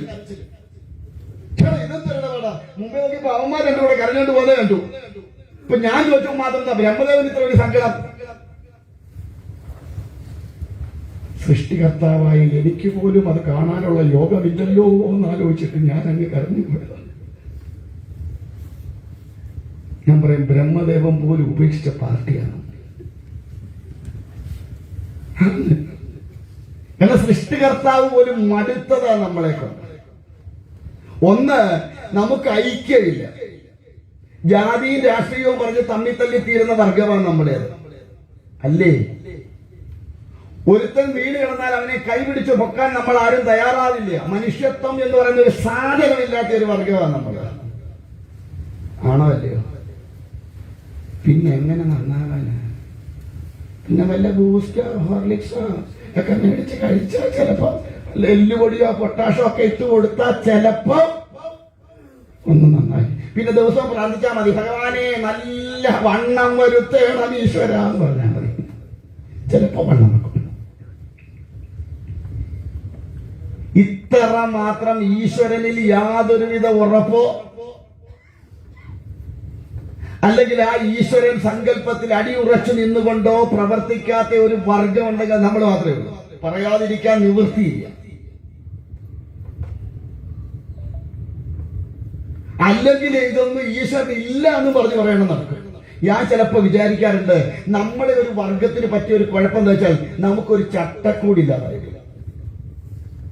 നമ്മുടെ ആചാര്യന്മാര് ചെയ്ത ഏറ്റവും വലിയ അബദ്ധം നമുക്ക് സ്വാതന്ത്ര്യം തന്നു എന്നുള്ളതാണ്. നിനക്ക് വേണമെങ്കിൽ വിശ്വസിക്കാം, വേണ്ടെങ്കിൽ വിശ്വസിക്കേണ്ട, നിനക്ക് പറ്റുമെങ്കിൽ നീ പോയാൽ മതി, പറ്റില്ല നീ പോകണ്ട, നിനക്ക് സൗകര്യമുണ്ട് സ്വീകരിച്ചാൽ മതി, സൗകര്യമില്ല നീ വിട്ട് കളഞ്ഞിടാവേ എന്നൊരു സ്വാതന്ത്ര്യം തന്നതാണ് നമുക്ക് പറ്റിയ ഏറ്റവും വലിയ അബദ്ധം. അതെനിക്ക് പിന്നെയും ഞാൻ ചിലപ്പോൾ ചിന്തിക്കും, ഗുരുക്കന്മാര് ബുദ്ധിമാന്മാര്, കാരണം ഇവന്മാർ തമ്മിൽ തല്ലി തീർന്നുള്ളൂ അവർക്ക് കൃത്യമായിട്ട് അറിയാമായിരുന്നു. ഇവനൊക്കെ ഒരു ഗതിയും പിടിക്കാതെ പൊക്കോളും, ഈശ്വരനെ ആശ്രയിച്ച് ജീവിച്ചില്ലെങ്കിൽ ഇവനൊക്കെ ഒരു ഗതിയും പിടിക്കാതെ പൊക്കോളും എന്ന് കൃത്യമായിട്ട് മനസ്സിലാക്കിയത് കൊണ്ടാവാൻ ചിലപ്പോ അങ്ങനെങ്കിലും ബോധം ഉദിച്ചിട്ടെല്ലാം കൂടെ ഒന്നിക്കുന്നെങ്കിൽ ഒന്നിക്കട്ടെ എന്ന് വിചാരിച്ചു. സത്യത്തിലൊന്ന് ആലോചിച്ച് നോക്കൂ, നമ്മളൊക്കെ ഈശ്വരനെ ആശ്രയിക്കുന്ന എന്തിനു വേണ്ടിയിട്ടാണ്? എന്തോ കാര്യത്തിന് അമ്പലത്തിൽ പോന്നെ പറഞ്ഞിട്ട് പോയാൽ മതി. എന്തിനാ അമ്പലത്തിൽ പോന്നെ? ഭഗവാന് സുഖമാണെന്ന് അറിയാൻ പോവാന്നോ? ആ ഭഗവാന് സുഖമാണെന്ന് അറിയാൻ പോകുന്നതല്ല, എന്റെ ലിസ്റ്റ് കൊടുക്കാൻ പോകുന്നതാ. എന്നിട്ട് 50 രൂപയുടെ പാൽപ്പായസം പറയാം, 5 ലക്ഷം രൂപയുടെ ലോട്ടറി അടിക്കണമെന്ന് പറഞ്ഞു അടിച്ചില്ലേ അയ്യപ്പൻ ഊക്കും. ഇനി 50 രൂപയുടെ പാൽപ്പായസം കൊടുക്കാൻ തയ്യാറാവുന്ന എന്തുകൊണ്ടാ? 5 ലിറ്റർ ഇങ്ങോട്ട് മേടിച്ചോണ്ട് പോരാന്ന് വെച്ചിട്ടാ. 1/2 ലിറ്ററിന് 50 രൂപയാണെങ്കിൽ, അല്ലെങ്കിൽ 1/4 ലിറ്ററിന് 50 രൂപയാണെങ്കിൽ കൊണ്ടുവന്ന മല്ലിത്തൂക്ക് 5 ലിറ്ററിലെയാ. എവങ്ങാനും മണികണ്ഠപുരത്തെ മണികണ്ഠൻ അതിനകത്തിരുന്ന് പാൽപ്പായസം കുടിച്ചു പോയെങ്കിൽ അന്നോടുകൂടി അങ്ങേരുടെ കാര്യവും പോക്കാം. പിറ്റേ ദിവസം പോലെ അങ്ങേർക്ക് പാൽപ്പായസം ആരും വഴിപാട് നടത്തൂല. നടത്തുവോ? സത്യമാണ് ഞാൻ പറയുന്നത്. കാരണം അത്ര നമ്മുടെ വിശ്വാസം. നമുക്ക് ഈശ്വരനിൽ യാതൊരുവിധ ഉറപ്പുമില്ല. എന്തൊക്കെയോ ആരൊക്കെയോ പറഞ്ഞു കേട്ട് വിശ്വസിക്കുന്നോ ചോദിച്ചാ ആ വിശ്വാസിയാണോ? ഞാൻ പറയാം ഏറ്റവും വലിയ മണ്ടത്തരം അതാ, വിശ്വാസം പാടില്ല. വിശ്വാസിയാണെന്ന് പറയുന്നത് തന്നെ അബദ്ധം. ഞാൻ വിശ്വാസിയല്ല, എനിക്ക് ഈശ്വരന്റെ ഒരു വിശ്വാസം കിട്ടിയില്ലതാണ്. എന്നെ അങ്ങേര് രക്ഷിക്കുന്നു, എനിക്കൊരു വിശ്വാസവും ഇല്ല. ഇയാളെ പിന്നെ എന്തിനാണ് ഇതൊക്കെ എടുക്കാൻ തുടങ്ങിയല്ലേ? എന്റെ ഉറപ്പുകൊണ്ട് ഞാൻ ഇറങ്ങിയത്. എനിക്ക് വിശ്വാസ പ്രമാണം എന്ന് പറഞ്ഞ സാധനമേ ഇല്ല. കാരണം എന്റെ ജീവിത അനുഭവം കൊണ്ട് ഞാൻ ഉറപ്പിച്ചതാണ് ഈശ്വരൻ ഉണ്ട്, ആ ഈശ്വരൻ കൂടെ ഉണ്ടാവും, പരമമായി ആശ്രയിച്ചാൽ എന്ന അനുഭവം കൊണ്ട് ഉറപ്പിച്ചു വെച്ചവനാണ്. അതുകൊണ്ട് എനിക്ക് വിശ്വാസ പ്രമാണമില്ല. വിശ്വാസ പ്രമാണം അടിസ്ഥാനരഹിതമാണ്, അബദ്ധജടിലമാണ്. അതുകൊണ്ടാണ് ഇന്നലെ ഞാൻ പറഞ്ഞേ, അന്ധമായ മതവും അന്ധമായ രാഷ്ട്രീയവും രണ്ടും മനുഷ്യനെ നശിപ്പിക്കും. ഇന്നലെ മഹാത്മ്യ സമയത്ത് ഞാൻ പറഞ്ഞതിന്റെ കാരണം അതുകൊണ്ടല്ല, ഇന്നലെ നടന്ന യോഗത്തിൽ പറഞ്ഞ കാരണം അതുകൊണ്ടാണ്. ഒന്നിനെ മാത്രം അന്ധമായി വിശ്വസിച്ചിട്ടുണ്ടെങ്കിൽ അവൻ വെറും അന്ധവിശ്വാസിയായിട്ട് മാറും. അവൻ വേറെ ഒരു കാലത്തും ഗതി പിടിക്കില്ല. അന്ധമായി രാഷ്ട്രീയമായാലും അത് തന്നെയാണ്. പലതിൽ നിന്നും ശരിയെ കണ്ടെത്തിക്കൊണ്ട്, പല അറിവുകളെ നേടിക്കൊണ്ട്, പലതിനും തിരിച്ചറിഞ്ഞുകൊണ്ട് അതിൽ നിന്ന് സത്തയെ നേടിയെടുക്കുമ്പോഴാണ് അവൻ യഥാർത്ഥ മനുഷ്യനാവുക, മനുഷ്യത്വമുള്ളവനാവുക. ഒന്നു മാത്രത്തിൽ ഉറച്ചുപോയാലുള്ള കുഴപ്പം, അത് മാത്രമേ അറിയുള്ളൂവെങ്കിൽ പൊട്ടക്കണക്കിലെ തവളെ പോലായി പോകും നമ്മള്. ഇതിനപ്പുറം വേറൊരു കുളമുണ്ടെന്ന് അറിഞ്ഞാൽ നമുക്ക് മനസ്സിലാവത്തില്ല. അതാണ് മനുഷ്യൻ അധപ്പതിക്കാനുള്ള കാരണം. മനസ്സിലാവണുണ്ടോ? എന്റെ വീട്ടിൽ ഖുർആൻ ഇരിപ്പുണ്ടെന്ന്, ബൈബിൾ ഇരിപ്പുണ്ട്, ഭാഗവതവും ഭഗവത്ഗീതയും എല്ലാം ഇരിപ്പുണ്ട്. എല്ലാം ഒന്നിച്ചാ ഞാൻ വെച്ചേക്കണേ. എനിക്കൊരു മടിയില്ല അത് ഒന്നിച്ചു വെക്കാൻ. കാരണം മൂന്നിലും ഒരേ സ്വരൂപത്തിന്റെ വിവിധ നാമങ്ങളും വിവിധ രൂപങ്ങളുമാണെന്നുള്ള ഉത്തമമായ ബോധ്യം എനിക്കുണ്ട്.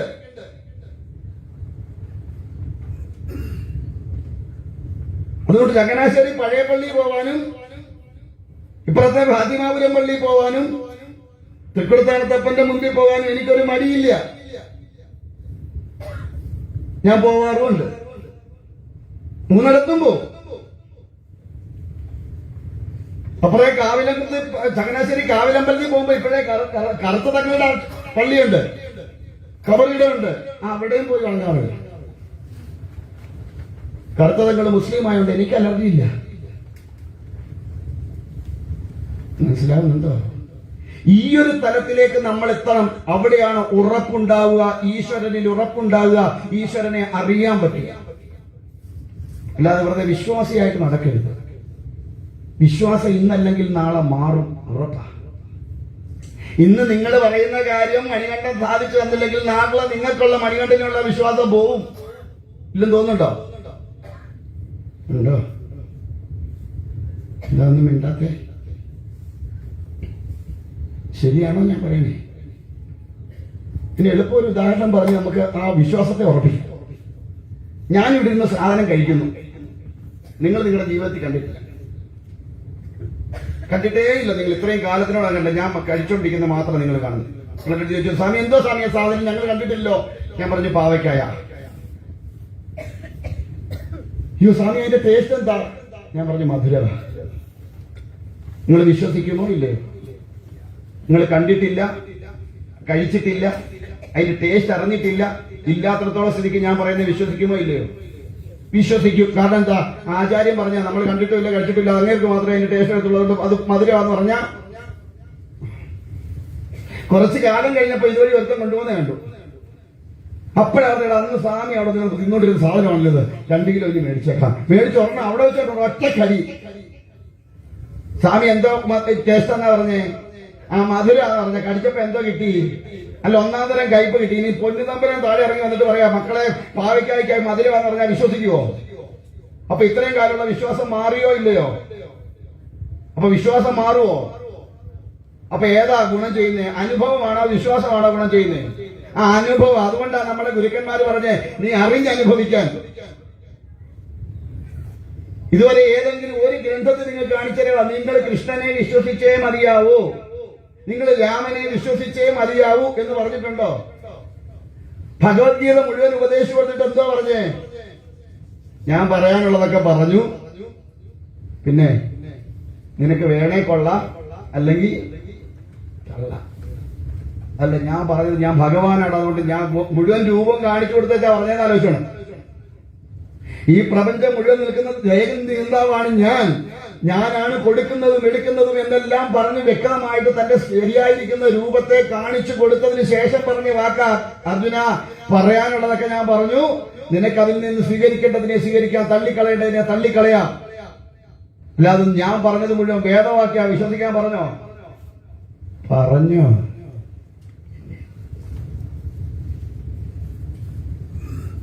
കാരണം അങ്ങനെ ഒരു അടിച്ചേൽപ്പിക്കുന്ന വിശ്വാസങ്ങൾക്കൊക്കെ നിലനിൽപ്പില്ലാത്ത വിശ്വാസങ്ങളായിട്ടുണ്ട്. അതുകൊണ്ട് അനുഭവിച്ചറിയണം. മനസ്സിലാവുന്നുണ്ടോ? ഈ അനുഭവിച്ചറിയലാണ് ഭാഗവതത്തിൽ കൂടി നമ്മൾ നേടിയെടുക്കേണ്ടത്. അല്ലാതെ വെറുതെ വിശ്വാസ പ്രമാണങ്ങൾ പറഞ്ഞ് ഞാൻ വിശ്വാസിയാ. എങ്ങനെയാ വിശ്വാസിയായേ? ഭക്തനാണോ? ഭയങ്കര ഭക്തനാണ്. എങ്ങനെ അറിയും? കുറി നോക്കിയാ പോരെ നെറ്റിക്ക്. കുറിയ കറപ്പേറ്റ വടിയില്, അതിന്റെ മുകളിൽ ഭസ്മം, അതിന്റെ മുകളിൽ ചന്ദനം, അതിന്റെ മുകളിൽ കുങ്കുമം, അതിന്റെ മുകളിൽ മഞ്ഞള്. ഇനി വേറെ കിട്ടാനില്ലാത്തത് ഭാഗ്യം. പിന്നെ താടിയും മുടിയും 4 മാലയും കൂടെ ആയാ പറയുകയും വേണ്ട. ഭക്തനെ ഇല്ലേ? ആവോ? അങ്ങനെയാണ് എന്നെ രാവിലെ കാണുമ്പോൾ എന്തോരം ഭക്തനാ ഞാൻ. ഇല്ലേ? ഇത്ര കൂടി അവിടെ ഉണ്ട്, നടുക്കുണ്ട്, അതിന്റെ നടുക്ക് വേറെ ഉണ്ട്, അവിടെ ഇവിടെ എല്ലാം ഉണ്ട്. 3-4 മാലയുണ്ട്, താടിയുണ്ട്, മുടിയുണ്ട്. ആരെങ്കിലും പറയുമോ ഭക്തനല്ലെന്ന്? പക്ഷെ എനിക്കറിയാം എന്നെ. ഇല്ലേ? ഇതുവെല്ലാം വേണോ ഭക്തന്? ഇതുവെല്ലാം ഭക്തിയുടെ ലക്ഷണങ്ങളാണോ? വെറും പൊട്ടത്തരാ, നിങ്ങളെ പറ്റിക്കാൻ വേണ്ടിയിട്ടാ. സത്യമായിട്ട് പറഞ്ഞു.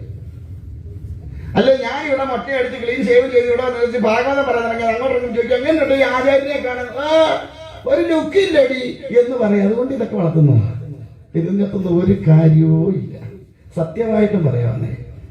പിന്നെ 10 രൂപ ഉണ്ടാക്കണം, ഇങ്ങനൊക്കെ വേഷമൊക്കെ വേണം ഇപ്പോൾ. അതിന് വേണ്ടിയിട്ടാണ്.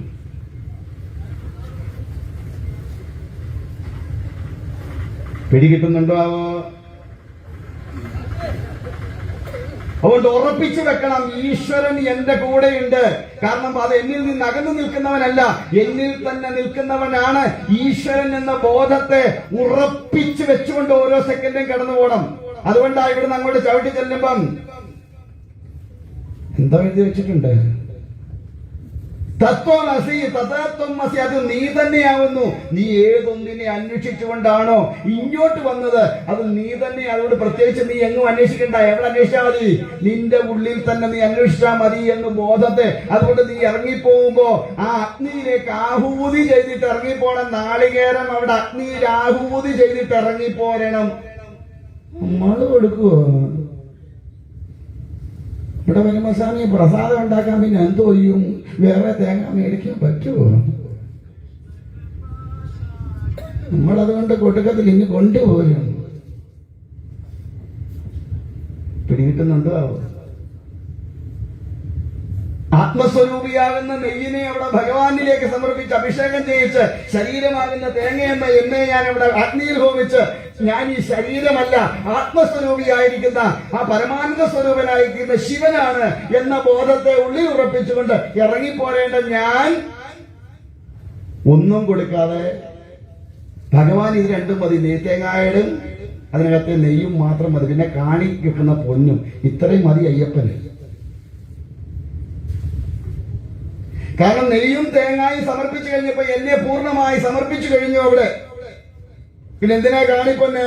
ഭഗവാനെ, ഈ ഭൗതിക ജീവിതത്തിൽ നീ തന്ന ധനം അതും നിന്റെ തലയിലോട്ട് വെച്ചു കൊടുത്തേ. ഞാൻ ഫ്രീ ആയി, എനിക്കിനി ഒന്നും വേണ്ട. ഞാൻ ആരായി? അത് നീ തന്നെയാണ് എന്ന് ബോധിപ്പിച്ച നിന്നിലേക്ക് ഞാൻ ലയിച്ചു കഴിഞ്ഞപ്പോ ഞാൻ പൂർണ്ണനായി കഴിഞ്ഞു. എനിക്ക് ഈ പ്രാപഞ്ചികമായിരിക്കുന്ന വിഷയങ്ങളിൽ യാതൊരുവിധമായ മോഹവുമില്ലാതെ ഞാനിതാ ഈ കർമ്മഫലത്തെ അനുഭവിച്ചു ചേർക്കാൻ ഒരു ജഡമായിട്ട് ഇറങ്ങി പോരുവാ.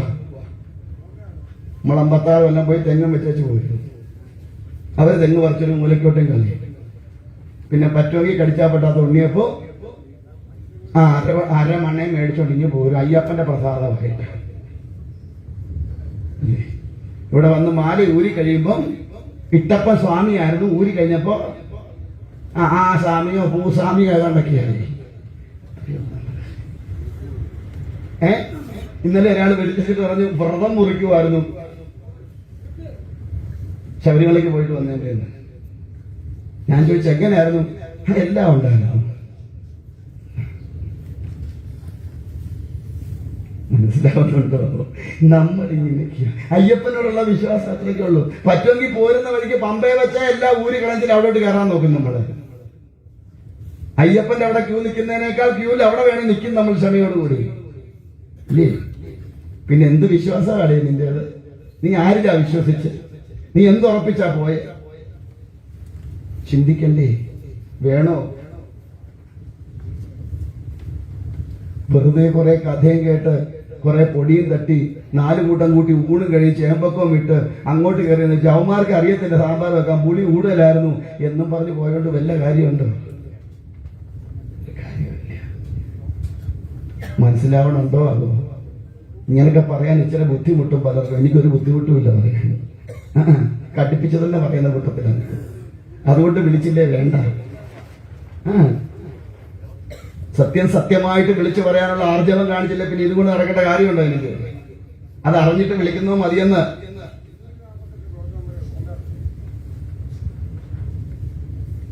പിടികിട്ടുന്നുണ്ടോ? അതുകൊണ്ട് സത്യത്തെ സത്യമായി തിരിച്ചറിയാനും മിഥ്യയാണെന്നുള്ള ബോധ്യത്തെ ഉൾക്കൊള്ളാനുമുള്ള തയ്യാറെടുപ്പുകൾ നമ്മുടെ ഓരോരുത്തരുടെയും മനസ്സിലുണ്ടാവണം. അതുകൊണ്ട് ഈശ്വരൻ നമ്മളെ സംബന്ധിച്ച്, സനാതന ധർമ്മത്തെ സംബന്ധിച്ച് ഈശ്വരൻ എന്നത് വിശ്വാസമല്ല, അത് അനുഭവവേദ്യമാക്കാനുള്ളതല്ലേ. ആ സത്യത്തെ തിരിച്ചറിഞ്ഞുകൊണ്ട് ഞാൻ തന്നെയാണ് ആ ഈശ്വരൻ, അഹം ബ്രഹ്മാസ്മി എന്ന തലത്തിലേക്ക് ഉയരാൻ വേണ്ടിയിട്ടാണ് ഈ ജന്മം നമുക്ക് തന്നിരിക്കുന്നത്. ആ ജന്മത്തെ അതിനു വേണ്ടിയിട്ട് ഉപയോഗിക്കാനുള്ള ശ്രമമെങ്കിലും ഈ ജന്മത്തെ ചെയ്താൽ ഒരു 3-4 എണ്ണം കഴിയുമ്പോഴെങ്കിലും ചിലപ്പോൾ നേരെ ചൊവ്വേ പെട്ടെന്നൊന്നും കിട്ടുന്ന ഒരു സാധനമല്ല. മുഹൂർത്തം മാത്രം കൊണ്ട് മുക്തി നേടിയവരൊക്കെ ഉണ്ട്, മാർക്കണ്ഡേയനെ പോലുള്ളവരൊക്കെ ഉണ്ട്. പക്ഷെങ്കിൽ നമുക്കൊന്നും അത്ര എളുപ്പമൊന്നും സാധിക്കുമെന്ന് തോന്നുന്നില്ല.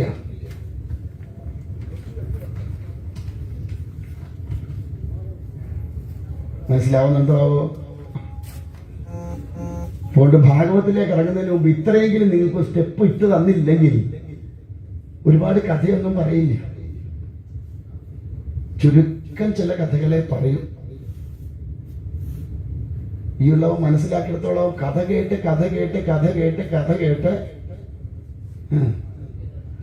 ഒരു കഥയില്ലാതെ പോവാ. ഒരുപാട് കഥ കേട്ടിട്ട് വലിയ കാര്യമൊന്നും ഇല്ല. അറിയേണ്ടതിനെ അറിയുക, അറിഞ്ഞ് നേടി മുൻപോട്ട് പോകുമ്പോഴേ, കുഴിയില്ലാന്ന് ഉറപ്പിച്ച് കാല് വെക്കുമ്പോഴാണ് ധൈര്യത്തോടു കൂടി കാല് വെക്കാൻ പറ്റുക. ആണോ അല്ലയോ? അല്ലേ? സംശയിച്ച് കാല് വെച്ചാലോ ചിലപ്പോ കുഴി വീഴും, അല്ലെങ്കിൽ രക്ഷപ്പെട്ടെങ്കിൽ രക്ഷപ്പെട്ടു. അതുകൊണ്ട് കുഴി വീഴാനല്ല നോക്കേണ്ടത്, കുഴിയെ മറികടന്നുകൊണ്ട് കര കയറാൻ വേണ്ടിയുള്ള യാത്രയാവണം ഈ മനുഷ്യജന്മം. ഈശ്വരാധീനം കൊണ്ട് പൂർവ്വജന്മത്തിൽ ചെയ്ത സുകൃതത്തിന്റെ ഫലം കൊണ്ടാ ഇത്രയും എണ്ണമെങ്കിലും ഇതിനകത്ത് വന്നിരിക്കുന്നത്. കഴിഞ്ഞ വർഷത്തിനേക്കാൾ ആള് കുറവാണ് അല്ലേ? കഴിഞ്ഞ വർഷം 1-ാം ദിവസം ഇതിനേക്കാൾ ഉണ്ടായിരുന്നു. 2 സൈഡും നിറച്ച് കസേര ഫുള്ളായിരുന്നു. ഇത്തവണ എനിക്ക് തോന്നുന്നു കഴിഞ്ഞ ആ ഒരൊറ്റ സപ്താഹം കൊണ്ട് പലർക്കും മോക്ഷം കിട്ടിയെന്ന് എനിക്ക് സംശയം. ഇപ്പോൾ എനിക്ക് മോക്ഷം കിട്ടിയില്ലെങ്കിലും വന്നവർക്ക് കുറെ ആൾക്കാർക്ക് മോക്ഷം കിട്ടിയത് കൊണ്ടാണോ ഇത്രയും കസേര അവിടെ മിച്ചം വന്നതെന്ന് എനിക്ക് സംശയം. അതോ ഉറപ്പുണ്ടോ? ഉണ്ടോ? ഉറപ്പുണ്ടോ? ഇവിടൊക്കെ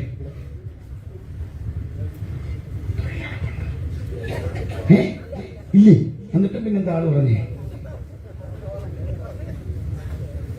കഴിഞ്ഞതിന്റെ മുമ്പത്തെ വർഷം വന്നോ തന്നല്ല, കണ്ടാലും ചന്തോ ഇല്ല, പറയുന്നോ പറയാനോ എന്തോ കേൾക്കാനോ വേറെ പണിയൊന്നുമില്ല.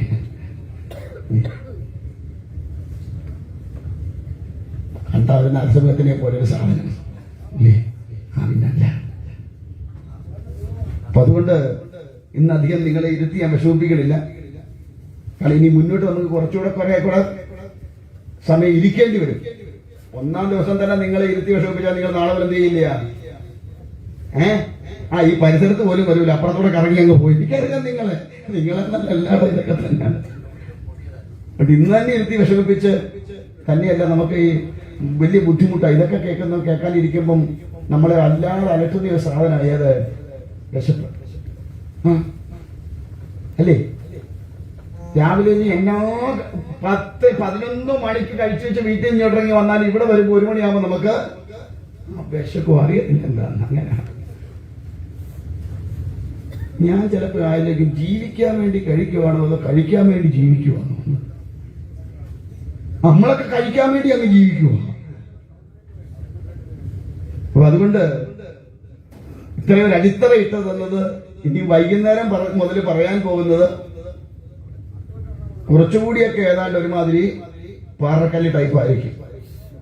അശോന്ന് 5 കൊല്ലം ഭാഗവത്തിലെ കഥ കേട്ടിട്ടും പോരെ, ഇനിയെങ്കിലും മുന്നോട്ട് കയറി പോകണ്ടേ? എന്നും കുഴി കിടന്നാ മതിയോ? ഇപ്പൊ ഞാൻ പറഞ്ഞ കാര്യങ്ങളൊക്കെ ഏകദേശം പിടികിട്ടിയില്ലേ? പിടികിട്ടിയോ? മനസ്സിലായോ? ഇല്ലേ? എന്തോ പാട്? ഇത്രയൊക്കെ മനസ്സിലാക്കാൻ പറ്റുമെങ്കിൽ മുന്നോട്ടുള്ള കാര്യങ്ങൾ മനസ്സിലാക്കാൻ പറ്റും. അതൊക്കെ ലിസ്റ്റ് കണ്ടിട്ടുണ്ട്. അപ്പോ പേടിക്കണ്ട, എന്നാലും ഇടയ്ക്ക് എന്തെങ്കിലുമൊക്കെ കഥ പറയാം. എല്ലാം കടിച്ചു പൊട്ടിച്ചു പോകത്തില്ല. കാരണം നമ്മൾ കുറെയൊക്കെ മറണമെന്ന് എന്നും ഈ കഥയും കേട്ടോണ്ട് പാറ പറഞ്ഞിരിക്കരുത്. ആ